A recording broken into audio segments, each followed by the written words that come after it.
সুপ্রিয় দর্শক, বাংলা সিনেমার ইতিহাসে যে কয়েকজন নায়ক নায়িকা নিজেদেরকে দারুণভাবে উপস্থাপন করেছেন এবং বাংলা সিনেমা ইন্ডাস্ট্রিতে গুরুত্বপূর্ণ ভূমিকা পালন করেছেন, তাদের মধ্যে অন্যতম একজন হলেন রুবেল।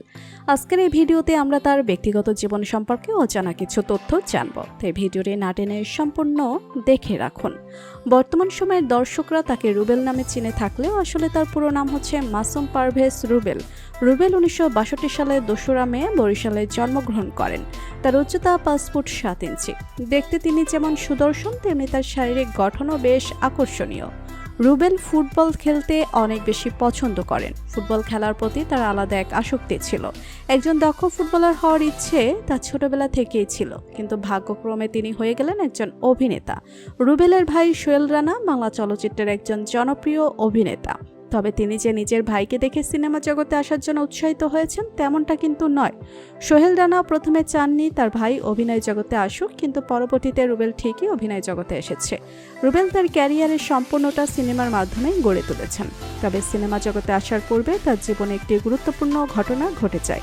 সুলতানা পারভেজ নীলা নামের এক সুন্দরী নারীর সঙ্গে প্রেমের সম্পর্কে জড়িয়ে যান তিনি। তাদের দুজনের বিয়ে হয় 1985 সালের দিকে। সুলতানা পারভেজ নীলাকে অনেক বেশি ভালোবাসতেন রুবেল। তবে সেই সময় রুবেলের পরিচয় ছিল সোহেল রানার ভাই হিসেবে। বিশেষ করে তখনকার সময়ে বাংলা চলচ্চিত্রে যারা সিনিয়র আর্টিস্ট ছিলেন তাদের অতি আদরে ছিলেন রুবেল। কিন্তু পরবর্তী সময়ে রুবেল নিজেকে একজন দক্ষ জনপ্রিয় নায়ক হিসেবে পর্দায় উপস্থাপন করেন।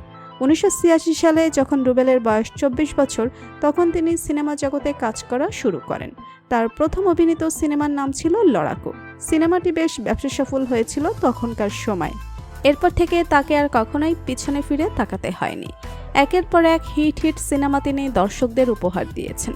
সিনেমাগুলোতে একটা চরিত্রে নিজেকে কতটা সুন্দরভাবে ফুটিয়ে তোলা যায় সেটা রুবেলকে না দেখলে বোঝা যায় না। রুবেল এখন পর্যন্ত প্রায় 200টিরও বেশি সিনেমায় অভিনয় করেছেন। তো বন্ধুরা, বাংলা চলচ্চিত্রের জনপ্রিয় অভিনেতা মাসুম পারভেজ রুবেলকে আপনাদের কেমন লাগে জানিয়ে দিন কমেন্ট করে। আর ভিডিওটি ভালো লেগে থাকলে একটা লাইক দিয়ে চ্যানেলটি সাবস্ক্রাইব করুন। ধন্যবাদ।